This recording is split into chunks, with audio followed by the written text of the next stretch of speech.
సమాధికి వెళ్దాం అని చెప్పి బయలుదేరి వెళ్ళిపోయాను. అందుకే శుక్రవారం మీ మధ్యకి రాలేకపోయాను. సరే ఏది ఏమైనా మరొకసారి మీతో పాటు దేవుని వాక్యాన్ని పంచుకోవడానికి దేవుడు చక్కటి తరుణాన్ని, సమయాన్ని ఇచ్చినందుకు దేవునికి మనందరి తరపున కృతజ్ఞతాస్తుతులు చెల్లిస్తున్నాను. ఈ వాక్యం వింటున్న ప్రియమైన దేవుని పిల్లలందరికీ కూడా మరొకసారి హృదయపూర్వక వందనాలు తెలియజేస్తున్నాను. ఈరోజు మన అంశం ఏంటంటే ప్రపంచం ఇవ్వని ఆనందం ఎక్కడ దొరుకుతుంది? ఇది మన అంశం. ప్రపంచం ఇవ్వని ఆనందం. పిల్లరా, ఆనందము అనేది మాటి మాటికి తరచుగా మనకు దొరుకుతూనే ఉంది. ఈ లోకంలో ఆనందం లేదా అండి? అమ్మా, వేసవి సెలవులు రాగానే లేదా పిల్లలకి దసరా సెలవులు ఇవ్వగానే పిల్లలు తల్లిదండ్రుల దగ్గరికి వచ్చి డాడీ డాడీ నన్ను టూర్కి తీసుకెళ్ళండి మమ్మల్ని అంటారు. అంటే టూర్లకు తీసుకెళ్ళడం వలన పిల్లలు ఎంజాయ్గా ఫీల్ అవుతారు. అంటే పిల్లలు లేదా కుటుంబము, తల్లిదండ్రులు అందరూ కలిసి ఎక్కడ ఆనందాన్ని వెతుకుతున్నారు అని అంటే, ఏదో ఒక ఊరు వెళ్ళి అక్కడ ఉన్నటువంటి ఆ అందమైన ప్రదేశాలను చూచి ఆనందించాలనుకుంటున్నారు. అవునా కదండి? ఈ మధ్య కాలంలో ఎక్కువ మరణాలు ఎక్కడ జరుగుతున్నాయంటే, అలా టూర్లకు వెళ్ళినప్పుడు నదిలో కొట్టుకుపోవడం, లేదా సముద్రంలో మునిగిపోవడం ఇటువంటివి జరుగుతున్నాయి. ఆనందం కాస్త విచారంగా మారిపోతున్న పరిస్థితులు చూస్తున్నాం. టీవీ వార్తలు మనం చూస్తాం. ఈ వారంలో అహ్మదాబాద్ ప్రాంతంలో విమానం కూలిపోయి దాదాపుగా 270-80 మంది ఎంతో చనిపోయారని విన్నాం. మేము ఏదో దేశానికి వెళ్తున్నాము, మా ప్రయాణం బాగానే సాగుతుంది, మా ఫ్లైట్ టేక్ ఆఫ్ అవుతుంది, లేదా మా ఫ్లైట్ ప్రయాణాన్ని మొదలుపెట్టిందని చెప్పి ఎంతో ఆనందిస్తున్నటువంటి సమయంలో ఒక్కసారిగా కుప్పకూలిపోయి ప్రమాద బారిన పడి అందరూ చనిపోయినప్పుడు, దాదాపుగా 250 మందికి పైగా చనిపోయినప్పుడు వారి కుటుంబాల్లో ఏముంది చెప్పండి? ఆనందమా? దుఃఖమా? దుఃఖమే. అందులో ఒకే ఒక్కడు సజీవుడిగా బయటకు వచ్చాడట. అంతమంది ప్రయాణం చేస్తున్న విమానం కూలిపోయి కాలిపోతే ఒక్కడు బయటకు వచ్చినప్పుడు ఆ ఒక్కడి కుటుంబంలో ఏముంటుంది చెప్పండి? సంతోషం, ఆనందం. దెబ్బలు తగిలాయి, ఇబ్బందులు ఎదురయ్యాయి, కానీ ఆ కుటుంబంలో సంతోషం. కానీ మిగతా వారి కుటుంబాల్లో దుఃఖం మనకు కనబడుతూ ఉంటుంది. పిల్లలకి ఒక చాక్లెట్, బిస్కెట్ ప్యాకెట్ కొనిచ్చినప్పుడు వారు చాలా సంతోషపడతారు, ఆనందపడతారు కదా. అలాగే ఒక పుట్టినరోజు వస్తుందనుకోండి, వాళ్ళకి ఒక కేక్ కానీ, లేదా ఒక జత బట్టలు కానీ, ఒక జత చెప్పులు కానీ కొనిచ్చామనుకోండి, తల్లిదండ్రులుగా నా పిల్లలకి నేను ఇవి కొనివ్వగలిగానని చెప్పి తల్లిదండ్రులు సంతోషిస్తారు, ఆనందిస్తారు. అదే సమయంలో పిల్లలు కూడా చాలా ఆనందపడతారు. మా నాన్న నా పుట్టినరోజు సందర్భంగా ఒక జత బట్టలు కొన్నాడని. ఇకపోతే ఈరోజు ఫాదర్స్ డే అట. ఏ డే అమ్మా? ఫాదర్స్ డే అంటే తండ్రుల దినోత్సవం. మదర్స్ డే ఉంది, ఫాదర్స్ డే ఉంది, లవర్స్ డే ఉంది. ఇలా ప్రతి ఒక రోజుకి ఒక దినం ఏర్పాటు చేశారు. ఈ తండ్రుల దినోత్సవం సందర్భంగా ప్రతి తండ్రి లేదా ప్రతి తల్లి తన పిల్లలకి మంచి ఈవుల్నిచ్చి వారిని ఆనందింప చేయాలనేటువంటి ఆలోచనతోనే ప్రతి తల్లిదండ్రి ఉంటాడు. నా కూతురికి ఒక మంచి భర్తను వెతకాలి, నా కొడుకు ఒక మంచి విద్యనివ్వాలి, మంచి స్కూల్లో చదివించాలి అని ప్రతి తండ్రి తల్లి ఏం చేస్తారంటే తమ పిల్లల యొక్క ఆనందాన్ని కోసం ప్రయత్నిస్తారు. పిల్లలకు తల్లిదండ్రులు ఎందుకు బ్రతుకుతున్నారంటే పిల్లల యొక్క ఆనందం కోసమే అంటారు. ఒక మాటలో చెప్పాలండి, ఎవరి కోసం అంటండి? పిల్లల యొక్క ఆనందం కోసమే అని అంటారు. అంటే మన మన యొక్క ఆనందం కంటే మనకి ఎవరి ఆనందం ముఖ్యం? మన పిల్లల యొక్క ఆనందం ముఖ్యం. ఈ చాక్లెట్ కొన్నప్పుడు లేదా బిస్కెట్ ప్యాకెట్ కొన్నప్పుడు చాలా సంతోషపడతారు వారు. లేదు ఒక్కొక్కసారి హోటల్ నుంచి బిర్యానీ తీసుకొచ్చిన, వాళ్ళకి ఇష్టమైనవి ఏవైనా తీసుకొస్తే చాలా ఆనందపడి చాలా సంతోషపడతా ఉంటారు. ఓకే. పిల్లలుగా వారికి ఏవిస్తే ఆనందం ఉంటుందని చెప్పి తల్లిదండ్రులుగా మనం భావిస్తున్నాం, తల్లిదండ్రులుగా మనం ఆలోచిస్తున్నాం, తల్లిదండ్రులుగా మనం మన పిల్లల యొక్క ఆనందాన్ని మన ఆనందంగా అనుకుంటున్నాం. ఇంట్లో నలుగురు వ్యక్తులు ఉన్నారు, కానీ ఉన్నవి 3 గుడ్లు. ఎన్ని ఉన్నాయండి ఎగ్స్? 3. అప్పుడు ఏం చేస్తారు చాలా మంది తల్లులు? ఒకటి భర్తకి, ఒకటి ఇద్దరు పిల్లలకి వేసేసి తను ఒట్టి పులుసు తినేస్తా ఉంటది. పులుసు వేసుకొని. అవును కదా! ఎవరు అడగరు నువ్వు తిన్నావా లేదా అనేసి. తను కూడా చెప్పదు. నాకు గుడ్డు లేదు, నాకు గుడ్డు లేదు, నాకు గుడ్డు లేదు అంటానేంటి కొంపదీసి గాని. ఏమో అలా తయారయ్యేది కొంపదీసి. అలా చేయకండి. తాను తిన్నట్టుగా ఫీల్ అయ్యి లేదా నటించి ఆ ఉన్న 3 భర్తకొకటి బిడ్డలకి ఇచ్చేస్తది. ఒకవేళ ఎప్పుడో ఒకసారి పిల్లలు గుర్తించి అమ్మకు గుడ్డు లేదు 3 ఉన్నాయి వండినప్పుడు చూశానని చెప్పి సగం ముక్క ఇచ్చేస్తారు. అవునా కదా! నాకొద్దురా బాబు నువ్వు తిను.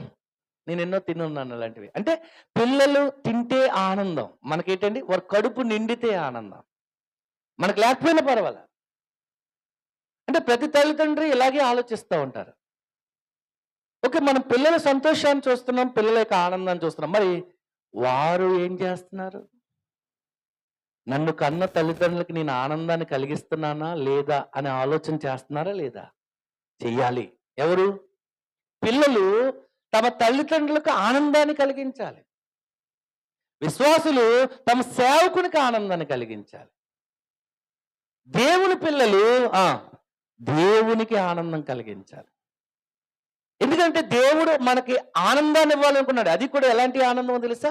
భూమి మీద ఎక్కడ ఎవ్వరు ఇవ్వనటువంటి ఆనందం. ప్రపంచం అందుకే ఈరోజు మన టైటిల్ మన అంశం పేరేంటండి? ప్రపంచం ఇవ్వని ఆనందం ఎక్కడ దొరుకుతుంది? అంటే ప్రపంచం ఇస్తుందా? ఇస్తుంది ఆనందం. అది తాత్కాలికమైంది. భౌతికమైంది. చెప్పాను కదా! పెళ్లి రోజున లేదా పుట్టినరోజున మీ భర్త ఒక చీర కొని తెచ్చిచ్చాడనుకోండి. మీకేంటి? ఆనందం. ఆనందమా కాదా? అది శాశ్వత ఆనందమా? చెప్పండి. ఆ! ఆ కాసేపటికే. ఆ కొద్ది క్షణాలే. ఆ ఒక గంట లేదా ఒక రోజు అంతే. That's all. లేదు మీ ఆయన లేదా మీ పిల్లల కోసం ఒక తండ్రి ఒక మంచి భవనాన్ని, ఒక ఇంటిని నిర్మించి ఇచ్చాడనుకోండి. అది ఆనందమే. ఒకరు ఇల్లు కట్టుకొని నివసించడానికి కావాల్సిన సౌకర్యాలు ఏర్పరచుకోవడం అది ఆనందమే. కానీ అది శాశ్వతమైందా? కాదు. లేదా ఒకరు ఒక వాహనాన్ని కొనుక్కొని ఆ వాహనం మీద వెళ్తున్నప్పుడు ఆనందించొచ్చు. లేదు ఒకరు ఇల్లు కట్టుకుని ఆనందించొచ్చు. ఒకరు విజయం సాధించి ఆనందించొచ్చు. ఏమండి? ఒకరి జీవితంలో సక్సెస్ అయ్యి ఆనందించొచ్చు. కొంతమంది ఆనందం ఎక్కడ వెతుకుతారో తెలుసా? ఎదుటి వానికి పెట్టి వాడు కడుపు నిండినప్పుడు వాడి ముఖంలో కనబడిన ఆనందాన్ని ఈళ్ళు ఆస్వాదిస్తారు. అంటే వీరికి ఇతరులకు పెట్టడంలోనే ఏముందనమాట? అందుకే దానాలు, ధర్మాలు చేస్తారుగా. ఎందుకు చేస్తారు ఇవన్నీ అంటే వాళ్ళకి ఆనందం ఇక్కడే ఉంది. అంగవైకల్యం గల వారికి, పేదవారికి బట్టలు, ఆహారం ఎందుకు పంచిపెడతారు దేవుని పిల్లలు? ఎందుకు పంచిపెడతారండి? వారికిస్తే వీరికి ఆనందం. అంటే ఎదుటి వ్యక్తికి దానం, ధర్మం చేయటం వల్ల కూడా ఏం కలుగుతుంది మనకి? ఆనందం కలుగుతుంది. అర్థమవుతుందా ప్రియమైన వాళ్ళారా? టూర్‌లకు లేదా ఏదైనా పిక్నిక్‌కి, ఏదైనా ఫంక్షన్‌లకి, పార్టీలకి వెళ్ళినప్పుడు కూడా మనకేం కలుగుతుంది చెప్పండి? ఆనందం కలుగుతుంది. ఉదయాన్నే ఆఫీస్‌కెళ్ళిపోయి లేదా పనికి వెళ్ళిపోయి, కష్టపడి పని చేసి, తండ్రి ఇంటికొచ్చి, కాసేపు భార్యతో, పిల్లలతో గడుపుతూ, ఆ పిల్లల యొక్క ముద్దు ముద్దు మాటలు వింటున్నప్పుడు, ఆ తండ్రికి ఏం కలుగుతది చెప్పండి? ఆనందం కలుగుతది. అబ్బా! కుటుంబం ఎంత బావుంది. అంటే కుటుంబ బంధాలు, కుటుంబ బాంధవ్యాలు, భార్య, పిల్లలతో జీవిస్తున్నటువంటి ఆ జీవితం, ఆ సమయం గడుపుతున్న ఆ సమయం చాలా ఆనందాన్నిస్తది. ఆ కాసేపు తర్వాత ఆ ఇద్దరు పిల్లలు కొట్టేసుకుంటున్నారనుకోండి గట్టిగానే. అప్పుడేం మిగులుతది? చెప్పండి. దుఃఖం మిగులుతది. లేదా ఒక భార్య వచ్చి నిన్నేదో కాని మాట అనేసిందనుకోండి. ఎందుకొచ్చిందే బాబు నీతో ఏగలేకపోతున్నా అని చెప్పి బయటికెళ్ళిపోతా. ఆనందం ఏమైపోయింది? పోయింది. It's gone. అంటే భూమి మీద ఆనందాలు కుటుంబాలతో గడిపిన, బంధాలతో గడిపిన ఆ క్షణాలు కాసేపే. అది నేను చెప్పబోతున్నా. ఈ లోకములో ఏ ఆనందమైనా కొద్దిసేపే.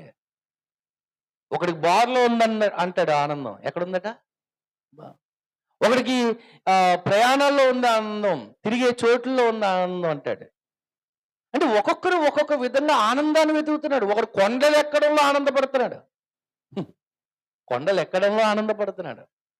ఒకడు ఈదడంలో ఆనందపడుతున్నాడు. అంటే మనిషి తన యొక్క ఆనందాన్ని ఎక్కడుంది, తన ఆనందం ఎక్కడుందని వెతుక్కుంటున్నాడు. అవును కదా? మరి ఇవన్నీ తాత్కాలికమైన ఆనందాలే. ఇవన్నీ కూడా భౌతిక సంబంధమైన ఆనందాలు. అసలు ఆనందం దేవుడు ఎవరికిస్తాడో తెలుసండి? దేవుడు ఆనందాన్ని కూడా ప్రిజర్వ్ చేసి ఉంచాడండి. అది ఎవరికి పడితే వారికి ఇచ్చేది కాదన్నాడు. ఎవరికిస్తాడు ఆనందం? చూద్దాం ఒక మంచి మాట. ప్రసంగి గ్రంథం 2వ అధ్యాయము 26వ వచనం చూడండి ప్రియమైన వాళ్ళారా. ప్రసంగి గ్రంథం 2వ అధ్యాయము 26వ వచనం. ఏలయనగా దైవ దృష్టికి మంచివారిగా ఉండువానికి దేవుడు జ్ఞానమును, తెలివిని, ఆనందమును అనుగ్రహించును. దేవుడు జ్ఞానమును, తెలివిని, ఆనందమును అనుగ్రహించును. ఆనందం ఉన్నది ఎన్నో మెట్టు మీద తెలుసా? 3వ మెట్టు మీద ఉంది. ఎక్కడుంది చెప్పండి? మనం ఏం చేస్తాం ప్రార్థన చేసినప్పుడల్లా? చెప్పండి, ఏం చేస్తాం? దేవా, నా కుటుంబంలో నాకు ఆనందాన్ని ఇవ్వండి, సంతోషాన్ని ఇవ్వండి, సమాధానాన్ని ఇవ్వండి అని మనం అడుగుతున్నాం. మంచిదే. ఆనందానికి ముందు ఏముందంటే తెలివి ఉంది, జ్ఞానం ఉంది. జ్ఞానము, తెలివి, ఆనందం. ఆనందం ఉన్నది ప్లేస్ ఎన్నో ప్లేస్ అండి అది? 3 ఆనందాన్ని మనం పొందాలంటే రెండోది తెలివిని మనం పొందాలి, మొదటి జ్ఞానాన్ని కూడా మనం పొందాలి. అప్పుడే ఆనందం వస్తుంది. జ్ఞానము, తెలివి, చెప్పండి, ఆనందం. అంతేనా? జ్ఞానము, తెలివి, ఆనందం అనుగ్రహించును. ఎవరికి అనుగ్రహిస్తాడు దేవుడు? ఆయన దృష్టికి మంచివాడిగా ఉంటే, మంచిదానిగా ఉంటే నీకు అనుగ్రహిస్తాడు. అంటే దేవుడు ఎవరికి ఇస్తాడు ఆనందం? అంటే ఎవరికి పడితే వారికి ఇచ్చేది కాదన్నమాట.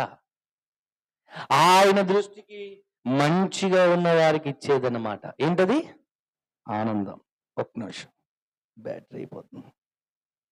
కాబట్టి ప్రియమైన దేవుని బిడ్డలారా, దేవుడు ఆనందాన్ని ఎవరికి ఇస్తాడు అని ఆలోచిస్తే ఆయన దృష్టికి మంచివారిగా ఉన్న వారికి దేవుడు ఇస్తాడు.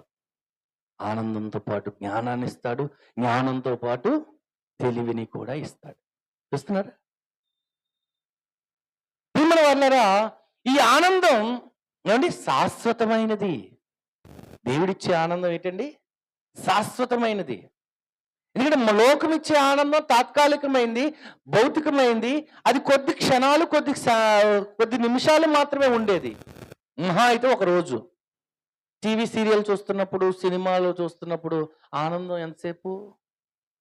3 గంటలు లేదా ఒక అరగంట. అంతేనా? అంతే. కరెంట్ పోయిందంటే ఆనందం పోయింది. సీరియల్ అయిపోయిందంటే ఆనందం అయిపోయింది. అంతేనా? అంటే ఈ భూమి మీద ఆనందాలు కొద్దిసేపే, కానీ దేవుడు శాశ్వతమైనటువంటి ఆనందాన్ని ఇవ్వాలని ఆలోచన చేస్తున్నాడు. ప్రియమైన వాళ్ళారా, ఆ ఆనందాన్ని ఎవరికి ఇస్తాడట? దైవ దృష్టికి. మొదటి పాయింట్ చెప్పండి, దైవ దృష్టికి మంచివాడిగా ఉంటే. రెండవది ఎవరికి ఇస్తాడు ఆనందం? 97వ కీర్తన 11వ వచనం చదువుదాం ప్రియులరా. కీర్తన గ్రంథము 97వ కీర్తన 11వ వచనం. నీతిమంతుల కొరకు వెలుగును, నీతిమంతుల కొరకు దేవుడు ఏం సిద్ధపరిచాడేటండి? వెలుగును, యథార్థ హృదయుల కొరకు ఆనందము విత్తబడి ఉన్నవి. ఆనందం ఎవరికి? ఆనందము యథార్థవంతులకి, వెలుగు నీతిమంతులకి. ఆ యథార్థవంతుల కొరకు ఆనందము విత్తబడి ఉన్నది అంటున్నాడు. చూడండి, అది ఫలించి అభివృద్ధి పొంది విస్తరించి నీ దగ్గరికి రావాలంటే యథార్థత కలిగి జీవించాలి. మనం ఏం జీవించాలి? ఎలా జీవించాలండి? యథార్థత. మాటలో యథార్థత, చేసే క్రియల్లో యథార్థత. ఇది ఉన్నప్పుడు దేవుడు ఆనందాన్ని ఇస్తానంటున్నాడు. చూడండి, ఏమన్నాడు? ఆనందాన్ని ఇస్తానంటున్నాడు. యథార్థ హృదయుల కొరకు ఆనందము విత్తబడి ఉన్నది. ప్రియమైన వాళ్ళారా, అంటే దేవుడు తన పిల్లలకి శాశ్వతమైనటువంటి ఆనందాన్ని ఇవ్వాలని ఆలోచిస్తున్నాడు. అదే ప్రపంచం ఇవ్వని ఆనందం ఎక్కడ దొరుకుతుందంటే అది దేవుని దగ్గర మాత్రమే. ఎక్కడ? దేవుని దగ్గర మాత్రమే. లోకంలో ఎక్కడ దొరకదు. మరొక మంచి మాట బైబిల్ని చూసే ప్రయత్నం చేద్దాం. ప్రియులరా, ఈ భూమి మీద మన పుట్టుక, మన జన్మ వెనకాల ఆనందం దాగి ఉంది తెలుసా? కొన్ని సందర్భాల్లో తల్లిదండ్రులు ఏమని ఫీల్ అవుతున్నారో తెలుసా? కొడుకు ప్రవర్తన బాగోక, బిడ్డల ప్రవర్తన బాగోక, ఎందుకు కన్నాన్రా వీడిని చీడపురుగు అంటున్నారు. ఎవరిని? పిల్లల్ని ఎలా భావిస్తున్నారమ్మా? ఎందుకు? వారి నడక బాలే, వారి ప్రవర్తన బాలే, వారి జీవిత విధానం బాగోలేదు గనుక అనవసరంగా కన్నానురా వీడిని అని ఆ బాధపడేటువంటి తల్లిదండ్రులు లేరా? పిల్లల విషయమై ఉన్నారు. ఉంటే అలాంటి పిల్లలు వలన, వారి పుట్టుక వలన ఏం కలగలేదు తల్లిదండ్రులకి? ఆనందం కలగలేదు. అసలు మన పుట్టుక, మన జన్మ దేవుడు ఎందుకు ఇచ్చాడంటే మన వలన ఆనందం కలగాలి. ఏం కలగాలటండి? ఆనందం. మంచి మాట చూద్దాం బైబిల్ నుంచి. సామెతల గ్రంథం 23వ అధ్యాయము 25వ వచనం చదువుదాం. సామెతలు 23వ అధ్యాయము, సామెతల గ్రంథం 23వ అధ్యాయము 25వ వచనం చదవండి. నీ తల్లిదండ్రులను సంతోష పెట్టవలెను. తల్లిదండ్రులు ఏం చేయాలటమ్మా? సంతోష పెట్టాలట. అంటే భూమి మీద మన కన్న తల్లిదండ్రులకు మనం ఏం కలిగించాలటండి? సంతోషం. Very good. తర్వాత నిన్ను కనిన తల్లిని ఆనందపరచడం. పిల్లలుగా మన బాధ్యత ఏంటి? మన రెస్పాన్సిబిలిటీస్ ఏంటి చెప్పండి? మన తల్లిదండ్రులకు మనం ఏం చేయాలటండి? ఆనందం కలిగించాలి. నిన్ను కనిన నీ తల్లికి ఆనందం కలిగించుము అంటున్నాడు. బిడ్డగా నీ బాధ్యత అది. నిన్ను కన్నందుకు నువ్వు తల్లికి నువ్వు ఆనందం కలిగిస్తున్నావా, దుఃఖం కలిగిస్తున్నావా? ఆనందపరుస్తున్నావా, బాధ మిగులుస్తున్నావా? ఒక్కసారి ప్రతి బిడ్డ ఏం చేయాలండి? ఆలోచించాలి. కృత నిబంధన కాలంలో యేసుక్రీస్తు ప్రభు వారి కంటే ముందుగా బాప్తిస్మిచ్చి యోహాను పుట్టాడు. ఎవరు పుట్టారమ్మా? యోహాను గారు పుట్టారు. ఆ యోహాను గారి యొక్క పుట్టుకను గూర్చి బైబిల్లో ఏం చెప్పాడో చూద్దాం. లూకాసు వార్త మొదటి అధ్యాయము, లూకాసు వార్త మొదటి అధ్యాయము 17వ వచనం. లూకాసు వార్త మొదటి అధ్యాయం 17వ వచనం. మరియు అతడు తండ్రుల హృదయములను పిల్లల తట్టుకును, అవిధేయులను నీతిమంతులు జ్ఞానమును అనుసరించుటకు త్రిప్పి, ప్రభు కొరకు ఆయుత్తపడి ఉన్న ప్రజలను సిద్ధపరచుటకై ఏలియా యొక్క ఆత్మయు శక్తియు గలవాడై ఆయనకు ముందుగా వెళ్ళును గనుక నీకు సంతోషమును మహా ఆనందమును కలుగును. బాప్తిస్మిచ్చి యోహాను తండ్రుల హృదయం పిల్లల తట్టు, పిల్లల హృదయం తండ్రుల తట్టు త్రిప్పుతున్నాడట. హృదయాన్ని త్రిప్పుతున్నాడు వాక్యం చేత. అవునా? అలా త్రిప్పే క్రమంలో ఇప్పుడు మారు మనసు లేని పిల్లలకు మారు మనసు కలిగి దేవుని వైపు తిరిగారు అనుకోండి, దేవునికి ఆనందమా కాదా? అందుకు కారణం ఎవరయ్యారు? దేవుడికి ఆనందం కలిగించడానికి కారణం ఎవరయ్యారు? ఎవరైతే ఆ వాక్యం చెప్పి వారిని మార్చారో వారే కదా. అందును బట్టి సంతోషం. ఎవరికి?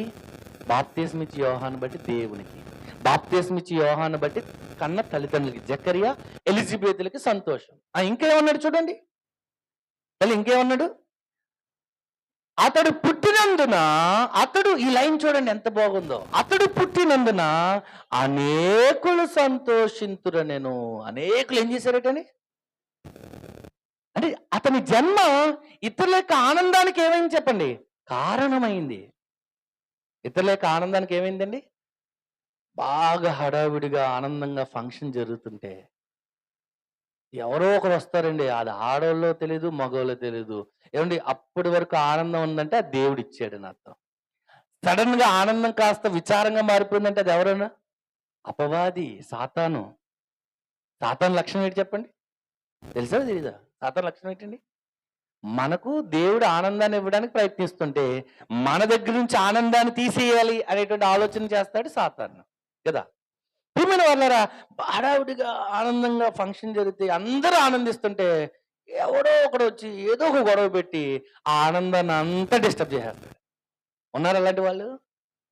మూడిస్టులు, శాడిస్టులు, ముఖం మార్చుకొని మాడిపోయిన మసాలా దోశలాగా. ఎలాగా? మసాలా దోస మాడిపోతే అలాంటి ముఖం ఇలా ఎత్తి పెట్టుకుని మంచి ఆనందంగా ఉంటే ఇలా ఆనందంగా ఉండేటని చెప్పి ఆ కలకల్లాడుతున్న ఆ వాతావరణాన్ని చెప్పండి పాడు చేసేస్తారు. పాడు చేసేస్తారు. ఇటువంటి వారు ఉంటారు ప్రియమైన వాళ్ళారా. ఇప్పుడు లూకా సువార్త 1వ అధ్యాయంలో యోహాను పుట్టినందుకు తల్లిదండ్రులకు సంతోషం పక్కన పెట్టండి. లేదా కన్న తండ్రి పరలోకమందున దేవునికి సంతోషపడుతున్నాడు అనే విషయం పక్కన పెట్టండి. ఇప్పుడు ఎవరు కూడా సంతోషిస్తున్నారట? దేవుడు, కన్న తల్లిదండ్రులు ప్లస్ అనేకులు. నీ పుట్టుక వలన ఇతరులు, నీ ఇంటి చుట్టుపక్కల ఉన్న వారు కూడా ఏం చేయాలి? సంతోషించాలి. నువ్వు పుట్టో పెంటమే పంది పుట్టింది ఎందుకు అనకూడదు నిన్ను. నీది ఒక జన్మే అని అనకూడదు. నీది ఒక బ్రతికే అనకూడదు.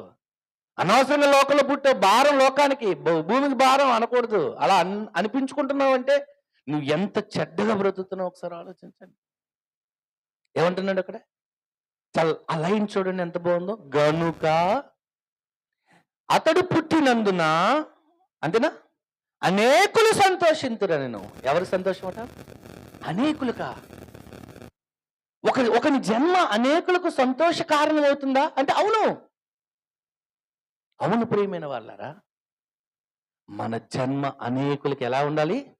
సంతోష కారణంగా ఉండాలి, సంతోషదాయకంగా ఉండాలి. మన వల్ల, మన పుట్టుక వల్ల, మన జన్మ వల్ల అందరికి ఆనందం కలగాలి. నీ పుట్టుకు నువ్వు శపించుకోకూడదు, అలాగే నీ పుట్టుకుని ఇతరులు కూడా శపించకూడదు. నువ్వెప్పుడు నాశనం అయిపోతావే, ఎప్పుడు చేస్తావే అనకూడదు నిన్ను. అంటే నువ్వు చావును కోరుకుంటున్నారంటే నువ్వు ఎంత భయంకరంగా బ్రతుకుతున్నావు అని అర్థం చేసుకోవాలి.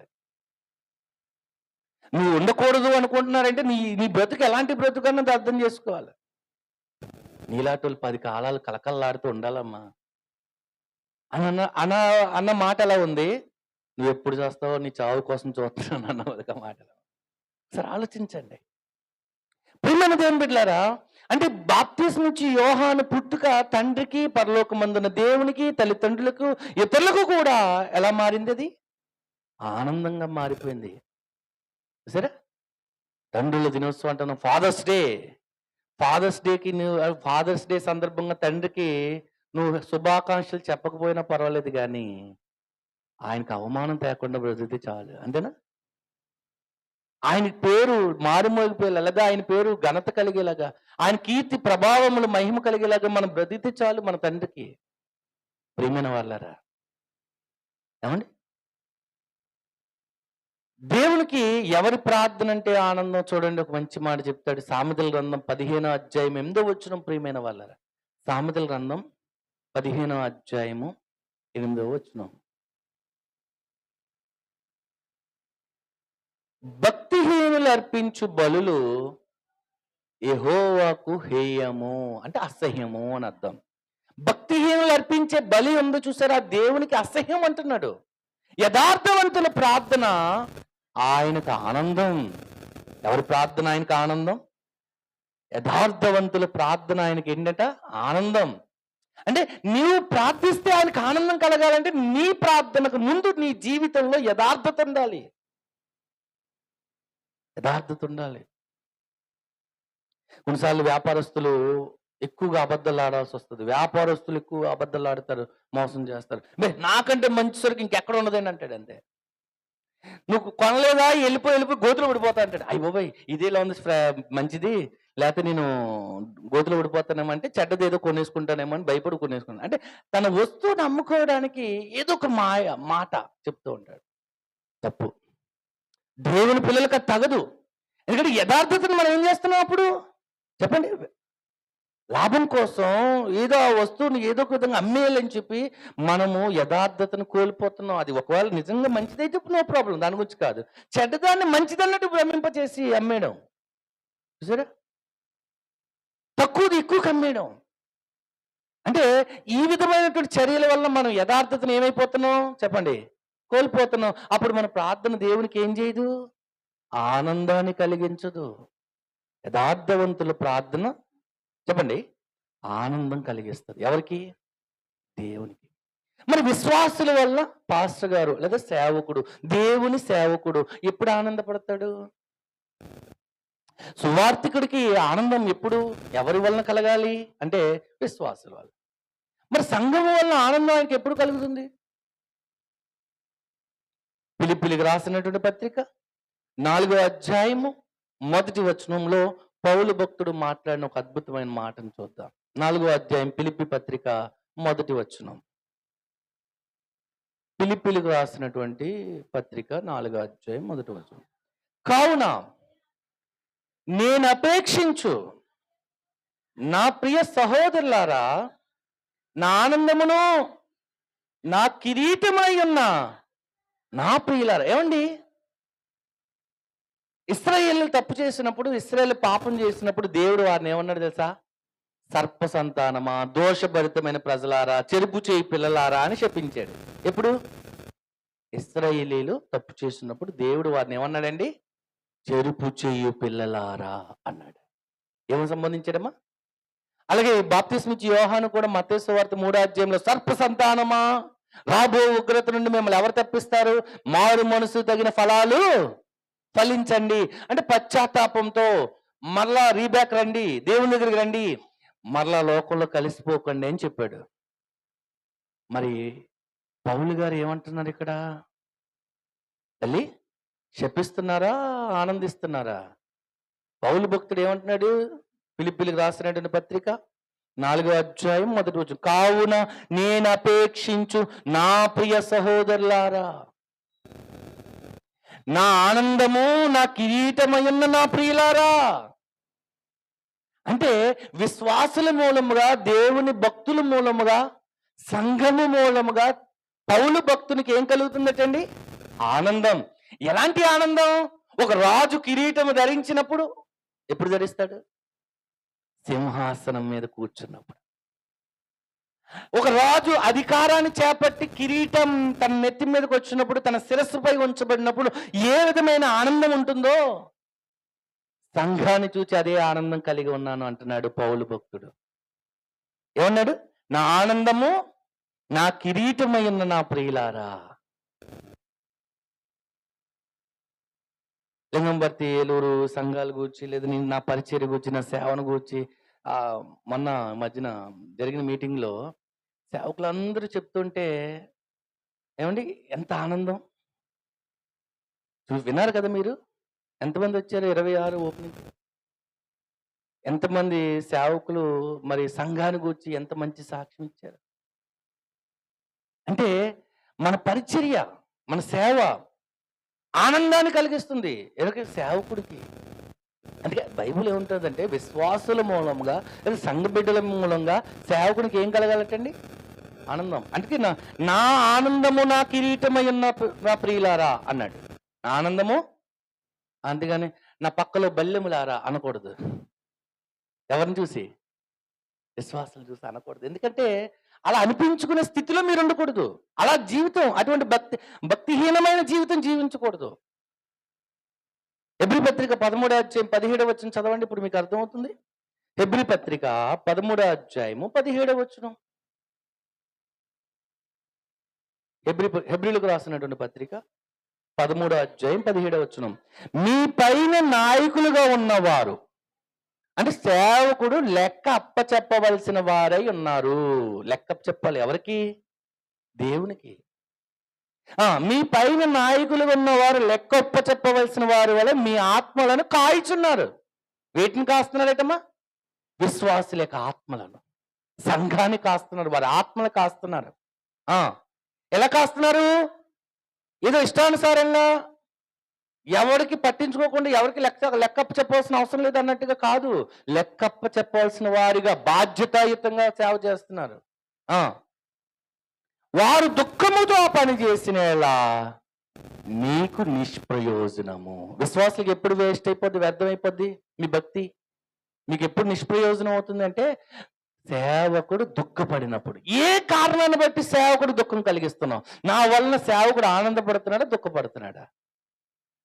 టైంకి ఆరాధనకు రాను, వారం వారం ఆరాధనకు రాను, ఏ గృహ కూడికి రాను, అప్పుడు ఏమవుతుంది సేవకుడికి? చెప్పండి, దుఃఖమే, ఆనందమే ఉండదు. ₹1 సంపాదించిన అందులో పావలా కూడా నేను దేవునికి ఇవ్వను.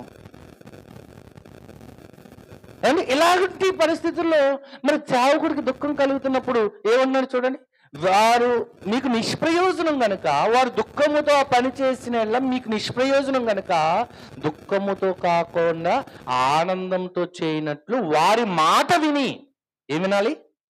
వారి మాట విని వారికి లోబడి ఉండండి. అంటే సేవకుడికి ఆనందం కలగాలంటే వారి మాట వినాలి, వారికి లోబడాలి. అలా లోబడినటువంటి సంఘ బిడ్డలను బట్టి, విన్న వారిని బట్టి, మాటకు లోబడిన వారిని బట్టి సేవకుడికి ఏం కలుగుతుందమ్మా? ఆనందం.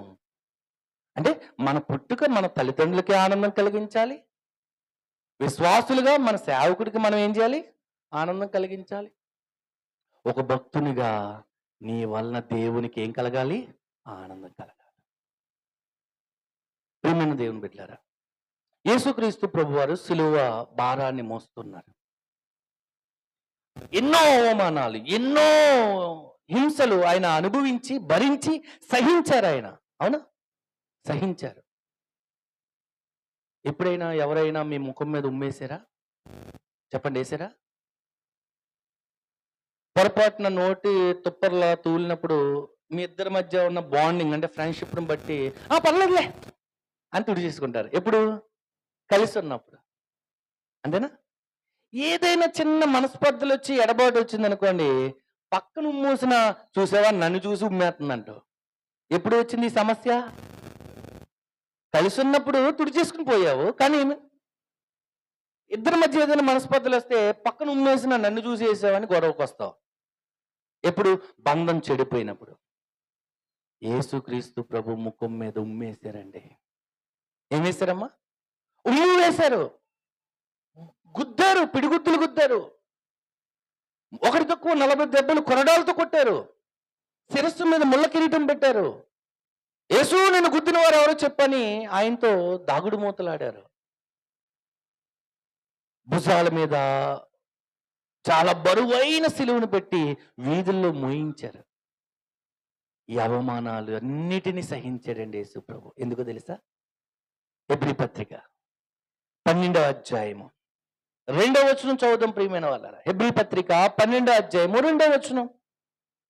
మా ఇంత గొప్ప సాక్షి సమూహము మనల్ని ఆవరించినందున మనము కూడా ప్రతి భారమును సులువుగా చిక్కులు పెట్టు పాపమును విడిచిపెట్టి విశ్వాసమును కర్తయు దాన్ని కొనసాగించువాడనైన యేసు వైపు చూచుచు మన ఎదుట ఉంచబడిన పందెములు ఓపికతో పరిగెత్తుదాము. ఎలా పరిగెత్తాలట? ఇంకా చూడండి ఇప్పుడు. ఆయన తన ఎదుట ఉంచబడిన ఆనందము కొరకై. దేని కొరకై? ఏ ఉంచబడిందంటే ఆయన ఎదుట? సిలువను సహిస్తే అవమానాలు భరిస్తే, ఈ లోకంలో సిలువ మీద మరణిస్తే ఆయన ఎదుట రాబోయే కాలంలో ఏముంచబడిందట? రాబోయే లోకంలో ఆనందం. ఆ ఆనందం మీద దృష్టి పెట్టాడండి. కలగబోయే ఆనందం మీద దృష్టి పెట్టి చూడండి ఇప్పుడు ఆ మాట. తన ఎదుట ఉంచబడిన ఆనందం కొరకై అవమానమును నిర్లక్ష్య పెట్టి. అవమానించారు, నిర్లక్ష్య పెట్టాడు ఆయన, పట్టించుకోలేదు. అవమానాలను నిర్లక్ష్య పెట్టి సిలువను సహించి దేవుని సింహాసనం యొక్క కుడి పార్శ్వమున ఆసీనుడై ఉన్నాడు. ఎందుకు భరించాడు ఇవన్నీ? ఎందుకు ఓర్చుకున్నాడు ఇవన్నీ అని అంటే, చెప్పండి, ఎందుకు ఓర్చుకున్నాడు ప్రభు వారు? ఎందుకు ఓర్చుకున్నారు చెప్పండి? తన ఎదుట ఉంచబడిన ఆనందం. ఆ ఆనందాన్ని అతడు పూర్తిగా స్వాధీనం చేసుకోవాలి. ఆయన సంపూర్ణంగా ఆనందంలోకి అనుభవించాలి. ఆనందాన్ని పొందుకోవాలంటే భూమి మీద అవమానాల్ని నిర్లక్ష్య పెట్టాలి. సిలువను ఏం చేయాలండి? సహించాలి. ఒకరోజు మోషేను పెంచిన తల్లి వచ్చిందండి, ఫరో కుమార్తె. మోషేను ఎవరేమో పెంచింది? ఫరో కుమార్తె. వచ్చి, బాబు మీ తాత ముసలోడైపోయాడు అంటే వాళ్ళ నాన్న ఐగుప్తు రాజు ఫరో. ఆ తర్వాత సింహాసనం నీదే, నువ్వే రాజు అవ్వాలరా నాయన. ఈ ఐగుప్తు దేశాన్ని నువ్వే ఏలి చక్రవర్తిగా, నా తండ్రి తర్వాత ఆ స్థానంలో నువ్వే కూర్చోవాలి. ఈ ఐగుప్తు ధనవంతా నీదే, ఈ ఐగుప్తు సింహాసనం నీదే, ఈ ఐగుప్తు రాజ్య ప్రజలు నీవారే అని తల్లి చెప్తుందండి. ఎవరితో? కుమారునితో. హెబ్రీ పత్రిక 11వ అధ్యాయం 25వ వచనంలో మోషే, భక్తుడైన మోషే ఏమన్నారు చూడండి. భక్తుడైన మోషే గారు ఏమన్నారు చూడండి.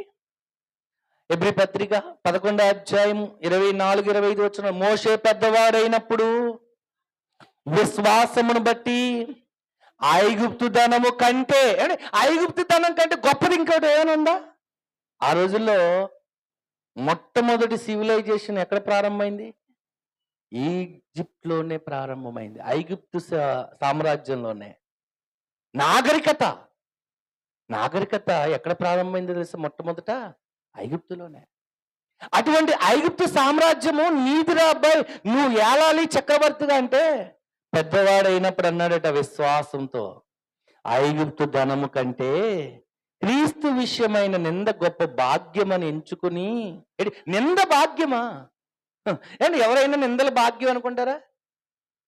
అమ్మా నా దగ్గర నన్ను నిందించండి, నన్ను అవమానించండి, నన్ను తిట్టండి, నన్ను కొట్టండి అని ఎవరైనా అంటారండి? వెళ్ళి ఎవరి దగ్గరికైనా వెళ్ళి అనరు. నన్ను ఎందుకు అంటున్నావు ఊరకనే, నన్ను ఎందుకు అనాల్సిన పని ఏంటని చెప్పి వాళ్ళు ఏదైనా చిన్న మాట అంటే గొడవకి వెళ్తాం, కయ్యాన్ని కాలు దూవుతాం. అలాంటిది యేసుక్రీస్తు ప్రభు లేదా మోషే నన్ను నిందించండి అంటున్నాడు చూడండి. నింద అవమానము భాగ్యమని ఎంచుకుని అల్పకాల పాపభోగములు అనుభవించుట కంటే దేవుని ప్రజలతో శ్రమ అనుభవించుట మేలని యోచించి ఫరో కుమార్తె యొక్క కుమారుని అనిపించుకుంటకు ఒప్పుకొనలేదు. ఎందుకు ఒప్పుకోలేదు? ఆయన ఎదుట ఉంచబడిన ఆనందం ఈ సింహాసనం కంటే, ఈ అధికారం కంటే, ఈ చక్రవర్తిగా జీవించడం కంటే గొప్పదని తెలుసుకున్నాడు. ఎవరు? మోషే.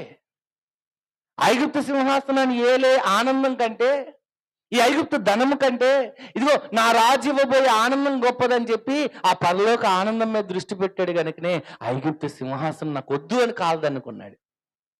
అవసరమైతే క్రీస్తు విషయమై నింద నేను భరిస్తాను, ఆ ప్రజలతో శ్రమ అనుభవిస్తాను, అదే నాకు మేలు అన్నాడు. అంటే తనకు ఆనందం ఎక్కడుందనే విషయం చెప్పండి తెలిసిపోయింది, అర్థమైపోయింది, తెలిసింది కనుక ఆ ఆనందం కోసం వెతుకుతున్నాడండి ఒక మోషే. ఆనందం కోసం ఒక యేసు ప్రభు తహతలాడుతున్నాడండి. ఎందుకు చదివాం ఎబ్రీ పత్రిక 12వ అధ్యాయంలో. ప్రియమైన వాళ్ళరా, అంటే ఈ లోకం ఇచ్చే ఆనందం డబ్బులో, కొనుక్కున్న వాహనాల్లో, కట్టుకున్న ఇంటిలో, లేదా కట్టుకున్న భార్యలో, కన్న పిల్లల్లో ఎక్కడా లేదు. ఇది అశాశ్వతమైన ఆనందం, కొద్ది కాలం ఉండే ఆనందం, క్షణమాత్రం ఆనందం. శాశ్వత ఆనందం దేవుని దగ్గర ఉందన్న విషయాన్ని వీరందరూ గుర్తించారు. ప్రియమైన వాళ్ళరా, వీరందరూ గుర్తించారు కాబట్టే ఆనందాన్ని వెతుకుతున్నారు. ఏమన్నారు? నాకు పరలోక ఆనందం కావాలన్నాడు. బైబిల్లో యేసుక్రీస్తు ప్రభు వారు ఏడ్చారు అనేటువంటి మాట రాయబడింది, కానీ ఎక్కడైనా నవ్వారు అని రాశారండి ఎవరైనా? అమ్మా, ఆయన ఆనందం ఎక్కడుందో తెలుసా? ఒక పాపి మారి రక్షణ పొందినప్పుడు ఆయన ఆనందపడుతున్నాడు దూతలు ఎదుట. అవునా? ఆయన ఆనందపడాలంటే మనలాంటి భక్తులు, అంటే భక్తులలో ఉన్న విశ్వాసం చూసి, వారి యొక్క భక్తి జీవితాన్ని చూసి దేవుడు ఏం చేస్తాడు? ఆనందపడతాడు. అది రాశాడు యోహాను సువార్త 15వ అధ్యాయము 11వ వచనంలో. యోహాను సువార్త 15వ అధ్యాయము 11వ వచనం. మీ యందు నా సంతోషము ఉండవలనని. ఎక్కడుంది నా సంతోషం? మాయిల్ పకీర్ ప్రాణం చిలకలో ఉన్నట్టు నా సంతోషం ఎక్కడుందో తెలుసా? మీలోనే అంటున్నాడు. ఏమన్నాడు? మీ సంతోషం, మీ యందు నా సంతోషము ఉండవలనని, మీ సంతోషం పరిపూర్ణం కావాలని ఈ సంగతులు మీకు రాయిచున్నాను. అంటే దేవుడు ఆనందించాలనుకుంటున్నాడు. ఆ ఆనందాన్ని ఎక్కడ ఎత్తుక్కుంటున్నాడు? ఆయన మనలో వెతుక్కుంటున్నాడు. మనం ఎక్కడ వెతుకుతున్నాం? చెప్పండి. లోకంలో వెతుకుతున్నాం. ఎక్కడుంది ఆనందాన్ని? లోకంలో వెతుకుతున్నాం. ఆయనేమో నీలోనే ఆనందాన్ని వెతుక్కుంటున్నాడు. ఆయన ఓ భక్తుడు పాట రాశాడు, నీలోనే ఆనందం నా దేవా, నీలోనే సంతోషం, నిన్న నేడు నిరంతరం మారని దేవా, ఈ లోకమంతా నేను వెదకినా లేదయ్యా ఎక్కడ ఆనందం, నీ సన్నిధిలో ఒక్క క్షణం గడిపిన నా హృదయం సుంగెను. అంటే ఎక్కడుంది ఆనందం? దేవుని సన్నిధిలో. ఆయన సన్నిధిలో ఉంది ఆనందం అనుకుంటున్నాడు భక్తుడు. మనం లోకంలో వెతుకుతున్న ఆనందాన్ని. ప్రియమైన దేవుని బిడ్డలారా, అందంలో ఉందా ఆనందం? తినే ఐస్ క్రీమ్‌లో ఉందా ఆనందం? చెప్పండి ఎక్కడుంది? తినే పదార్థాల్లో ఉందా ఆనందం? బాగా ఇష్టం అని చెప్పి ఏదో ఒక మంచి పదార్థం ఎక్కువ లాగించామండి. ఆ మరుసటి రోజు వాంతులు, విరేచనలు పట్టేసుకున్నాయి. ఆనందం తీరిపోయింది. అయిపోయిందా ఆనందం? బాబోయ్! మళ్ళీ ఎప్పుడు తినకూడదురా బాబు అన్నట్టుగా. ఏది శృతి మించినా ఎక్కువ తిన్నా కూడా ప్రమాదమే, ఇబ్బందే. ఆనందం కాస్త ఆ! అరుగుదల లేక, అరగక చాలా బాధగా మిగిలిపోతది. ఎందుకు తిన్నానురా బాబు అనిపిస్తది. ఆ తిండేటప్పుడు ఆనందం కలుగుతది. అంగిలి బైబిల్‌లో ఒక మాట ఉంది. అంగిలి ఆహ్, రుచి చూస్తదట. పదార్థం యొక్క రుచిని ఎవరు చూస్తారండి? అంగిలి చూస్తది. ఆ రుచి చూసినప్పుడు చాలా బావుంది. హ్యాపీ హ్యాపీ ఆనందం. కానీ ఆ తర్వాత చూసారా చాలా బాధ. ప్రియమైన వాళ్ళారా. కాబట్టి ఆనందం దేవునిలో వెతకాలి. దేవునిలో ఉందన్న విషయాన్ని గుర్తించాలి. మన మన జీవితంలో మనకు ఎదురవుతున్న కష్టాలు, శ్రమలు, బాధలు, ఇబ్బందులు ఇవన్నీ ఉన్నప్పుడు మనకేముండదు? ఆనందం ఉండదు. ఉంటదా? అంటే అనారోగ్యంగా ఉన్నప్పుడు, ఆర్థిక సమస్యలతో నలిగిపోతున్నప్పుడు, భూమి మీద ఎన్నో కష్టాలు పడుతూ, అనుభవిస్తూ, శ్రమలు అనుభవిస్తూ, ఇబ్బంది పడుతున్నప్పుడు ఆనందం ఉంటదా ఎవరికైనా? ఉండదు. ఎప్పుడు ఆనందం ఉంటొస్తది తెలుసా? 31 కీర్తన ముగిస్తాను నా మాటలు త్వరగా. త్వరగా ముగిద్దాం. చూద్దాం. కీర్తన గ్రంథం 31 కీర్తన 7వ వచనం చదువుదాం ప్రియులారా. 31 కీర్తన 7వ వచనం. ఏమ్మా? నీవు నా బాధను అది దేవుడట మన బాధను చూస్తున్నాడట. నా బాధలు ఎవరు చూడటం లేదు. నా బాధలు ఎవరు పట్టించుకోవటం లేదు. నా బాధలు ఎవరికి అక్కర్లేదు అని మనం బాధపడుతున్నాం గానీ, దేవుడు చూస్తున్నాడు నీ బాధను. నువ్వు అనుభవిస్తున్న శ్రమను దేవుడు చూస్తున్నాడు. నీ బాధను తల్లి మళ్ళీ చదువమ్మా. నీవు నా బాధను దృష్టించి ఉన్నావు. నా ప్రాణ బాధల నుండి కనిపెట్టావు. నా ప్రాణ బాధలను కనిపెట్టావు. కావున నీ కృపను బట్టి నేను ఆనందపడు. ఏమంటే ఎప్పుడైతే దేవుడి దృష్టి నీ మీద పడిందో, నువ్వు బాధల్లో ఉన్నప్పుడు, కష్టాలు ఉన్నప్పుడు దేవుడి దృష్టి పడలేదు. అప్పుడు నువ్వు చాలా వేదనగా ఉన్నావు. కానీ ఒక్కసారిగా దేవుని దృష్టి నీ మీద పడితే నీ బాధల్లో అవన్నీ పోతాయి. బాధలన్నీ పోతాయి. ఎలా మారిపోద్దట నీ జీవితం? ఆనందంగా. ఆనందంగా. ఆ చివరి లైన్ చదువు తల్లి మళ్ళా. కావున నీ కృపను బట్టి నేను ఆనందభరితున్నాయి. నీ దృష్టి నా మీద పడినప్పుడు నేను ఆనందభరితుడిని అయిపోతున్నాను ప్రభా. అంటే బాధల్లో, కష్టాల్లో ఉన్నప్పుడు మన మీద ఎవరి దృష్టి పడాలి?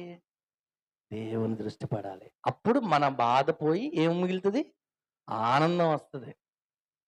అర్థమవుతుందా ప్రియమైన వాళ్ళారా? ఆనందం వస్తది. చివరగా బైబిల్‌లో ఒక చక్కటి మాటను మీకు జ్ఞాపకం చేస్తాను ప్రియులారా. ఆనందం. మనం మాట్లాడుకుంటుంది ఏంటండి? ఆనందం. ప్రపంచం ఇవ్వని ఆనందం ఎక్కడ దొరుకుతుందనేది కదా మన ప్రశ్న. అది మోషేకి తెలిసింది, ప్రభువైన యేసుకు తెలిసింది. అందుకనే వారు తన ఎదుట ఉంచబడిన ఆనందం కోసం ఎన్ని బాధలైనా, ఎన్ని శ్రమలైనా ఓర్చుకున్నారు, తట్టుకున్నారు. కదా! అంటే ధనం ఇవ్వని ఆనందం, కుటుంబం ఇవ్వని ఆనందం, పిల్లల వలన కలగని ఆనందం ఎవరి వల్ల దక్కుతుంది తెలుసా? దేవుని వలన. ఎవరి వలన? దేవుని వలన. కీర్తన గ్రంథం 16వ కీర్తన 11వ వచనంలో ఏమంటున్నాడు చూద్దాం.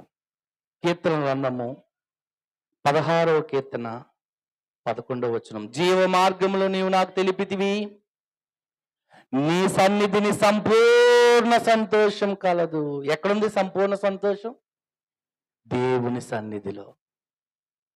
అదేంటో చాలా మంది భక్తులకి, మన భక్తులు అనకూడదు, విశ్వాసులని అనకూడదు. ఎందుకంటే వారు దేవుడి సన్నిధి అంటే బాధగా ఉంది. అయ్యో ఆదివారం వచ్చిందా, అయితే చర్చికి వెళ్ళాలేమో అని నీరసం వచ్చేస్తుంది. ఏమొచ్చేస్తుందమ్మా? నీరసం వచ్చేస్తుంది. వాళ్ళేమో ఆనందిస్తారండి సన్నిధిలో. దేవుని సన్నిధిలో నేను ఆనందించాలని ఆనందం వాళ్ళకి ఏముంది చెప్పండి? చదువు ఏమంటాడు? నీ సన్నిధిని సంపూర్ణ సంతోషము కలదు, నీ కుడి చేతిలో నిత్యము సుఖము కలవు. నిత్య సుఖం ఎక్కడుందట? ఆయన కుడి చేతిలో. మరి ఆయన సహవాసాన్ని కోరుకోకుండా, ఆయన సన్నిధిని కోరుకోకుండా, ఆయన సన్నిధికి దూరమై ఏం సాధిస్తాం మనం? దేవుని సన్నిధి కంటే ఆనందం ఇంకెక్కడ ఉంది చెప్పండి మీకు? అమ్మా! లేదు. ఎక్కడ ఉండదు. మనం అనుకుంటున్నాం అవన్నీ తాత్కాలికమైన ఆనందాలు. అవన్నీ ఏంటండి? తాత్కాలికమైనవి.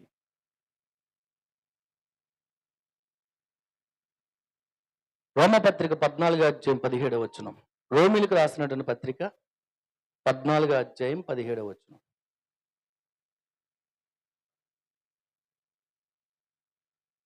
రోమపత్రిక 14 అధ్యాయము 17 వచనం. దేవుని రాజ్యము భోజనము, పానము కాదు గాని, చూసారా? దేవుని రాజ్యం దేనితో ముడిపెడుతున్నారు ఈరోజు చాలా మంది? భోజనం, పానం. చాలా మంది అండి అక్కడ భోజనం ఉంటుందండి, అక్కడ పానం ఉంటుందండి, అందుకని అక్కడికి వెళ్ళిపోతున్నాను అంటాడు. ఈరోజు సంఘాన్ని కూడా ఎలా చూజ్ చేసుకుంటున్నారు? భోజనాన్ని బట్టి. అర్థమవుతుందా? ఏమన్నాడు ఇక్కడ? బైబిల్ ఏం చెప్పిందో చూడు, బైబిల్ ఏం చెప్పిందో విండవు, బైబిల్ ఏం చెప్తుందో తెలుసుకోడు. ఏం తెలుసుకో, ఎప్పుడు చూసినా భోజనం భోజనం అంటా ఉంటాడు. రోమపత్రిక 14 అధ్యాయము 17 వచనం. దేవుని రాజ్యము భోజనము పానము కాదు గాని నీతియు సమాధానమును పరిశుద్ధాత్మ యందలి ఆనందమై ఉన్నది. ఏమై ఉన్నదట? పరిశుద్ధాత్మ అందలి ఆనందం. ఒక ఆవిడ పెద్దాపురంలో విశ్వాసి చర్చికి రావడం మానేసింది. రాకపోతే ఏమ్మా చర్చికి రావట్లేదంటే, మొన్న మీ అత్తమ్మ అందరినీ పిలిచింది కానీ భోజనం నన్ను పిలలేదంది. మా అత్తమ్మ ఏం చేసిందంటే, అక్కడ మా అత్తమ్మే పిలుస్తుంది అందరినీ. చర్చిలో ఏ ప్రార్థన అయినా అది ఆవిడ బాధ్యత తీసుకుంది. ఇంటింటికి వెళ్ళి, సంఘంలోకి వెళ్ళి, ప్రతి విశ్వాస ఇంటికి వెళ్ళి, పలానా చోట ప్రార్థన జరుగుతుంది, పలానా చోట భోజనాలు ఉన్నాయని చెప్తుంది. ప్రతి ఇంటికి వెళ్ళి ఆదివారం ప్రకటించినా సరే అది తన బాధ్యతగా తీసుకుంది మన తాతగారి యొక్క కుమార్తె. అయితే ఆ సందర్భంలో మరి ఒక్కొక్కసారి మిస్ అవుతాం కదా, కావాలని కాదు, ఏదో తొందరపాటుతనంలో ఒక ఇల్లు ఏం చేస్తాం, మిస్ చేసేస్తాం కదా. అలా మిస్ చేసిన క్రమంలో చర్చికి రావట్లేదంటే, మీ అత్తమ్మ అందరినీ పిలిచింది కానీ నన్ను పిలలేదు, అందుకే నేను చర్చి మానేశానంట. దేనికోసం చెప్పండి? దేనికోసం? భోజనం కోసమా? ఒక పూట భోజనం కోసం మానేశాడు, అలాగే భ్రష్టుడు అయిపోయాడు. ఎవరు?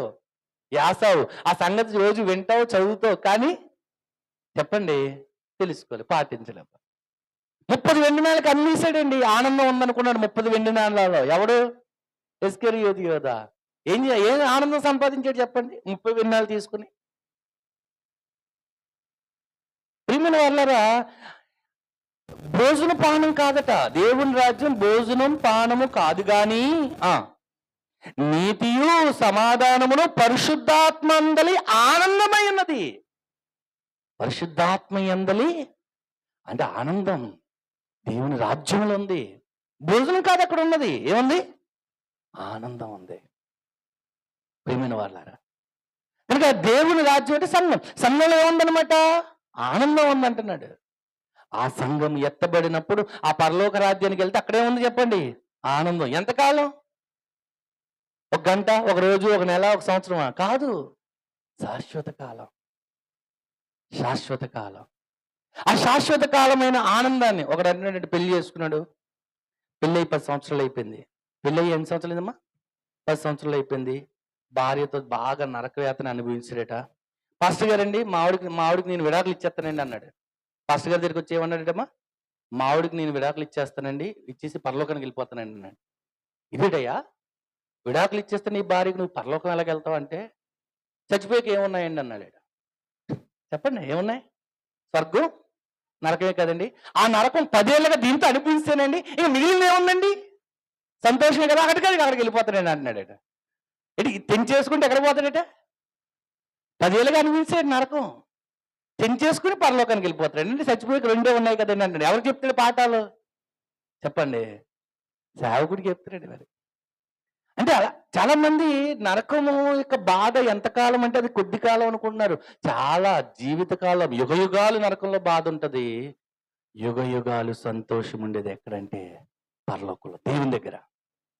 ఆ ఆనందాన్ని, శాశ్వత ఆనందాన్ని పొందాలంటే దేవుని మాటకు మనము లోబడి జీవించాలి. ఆయనకి ఇష్టలుగా బ్రతకాలి. ఆయన చిత్తాన్ని ఎరిగి మనం ముందుకు సాగాలి. అప్పుడే మనకు శాశ్వతమైనటువంటి ఆనందాన్ని దేవుడు మనకి ఏం చేస్తాడు? అనుగ్రహిస్తాడు. ఇర్మీయా గ్రంథం 15 అధ్యాయం 16 వచనంలో ఎవరైతే దేవుని మాటకు లోబడతారో వారికి దేవుడు ఆనందాన్ని ఇస్తానన్నాడు. అని దేవుడు ఆనందం ఎవరికి ఇస్తాడు? శాశ్వతమైన ఆనందం ఆయన చిత్తానికి, ఆయన మాటకు లోబడిన వారికి. ఎక్కడుందా మాట? ఇర్మీయా గ్రంథము 15 అధ్యాయం 16 వచనంలో.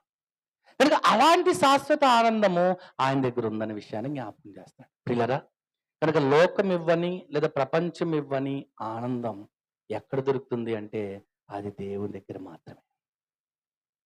ప్రార్థన చేసుకుందాం. మహోన్నతుడు అయిన మా కన్న తండ్రి, మీ ఘనమైన శ్రేష్టమైన నామమునకు కృతజ్ఞతాస్తుతులు చెల్లిస్తున్నాం ప్రభువా. లోకం ఇవ్వని ఆనందం ఎక్కడ దొరుకుతుందనే విషయాన్ని మేము ఆలోచించినప్పుడు నీ వాక్యం సెలవిస్తుంది తండ్రి, నీ సన్నిధిని సంపూర్ణ సంతోషం కలదని, నీ కుడి చేతిలో నిత్య సుఖము కలదని. భూమి మీద సుఖాలు సంతోషాలు తాత్కాలికమైనవని, అవి కొద్దిసేపు మాత్రమే ఉండేవని లోకమాయలో పడిపోయి లోకాశల్లోకి జారిపోయి ఎందరో ఈ భూమి మీద ఆనందాన్ని వెతుక్కుంటున్నారు, కానీ శాశ్వతమైన ఆనందాన్ని వెతకటం లేదు నాయన. నీ వాక్యం సెలవిచ్చిన రీతిగా నిన్ను ఎవరైతే వెతుకుతారో వారే శాశ్వతమైన ఆనందాన్ని అనుభవించే స్థితిలోకి వెళ్తారనే విషయాన్ని జ్ఞాపకం చేసుకుంటున్నాం. ఇదిగో మోషే లాంటి వారు ప్రభు అయిన యేసుక్రీస్తు ఎన్నో సిలువ శ్రమలు సహించి అవమానాలు నిర్లక్ష్య పెట్టి ఎందుకు అన్ని బాధలు భరించారు అని అంటే వారి ఎదుట ఉంచబడిన ఆనందం యొక్క విలువ గొప్పతనం వారికి తెలుసు కనుకనే అట్టి ఆనందంలోకి మేమును ప్రవేశించాలి నాయన. అట్టి ఆనందంలోకి మేమును ప్రవేశించాలి అంటే ఈ భూమి మీద ఏ విధంగా బ్రతకాలో మాకు నేర్పించండి. నేర్పిస్తున్నందుకు నీకు వందనాలు. యేసుక్రీస్తు వారి శ్రేష్టమైన నామమున ఈ ప్రార్థన మీకు సమర్పిస్తున్నాం తండ్రి. ఆమేన్. అందరికీ వందనాలు.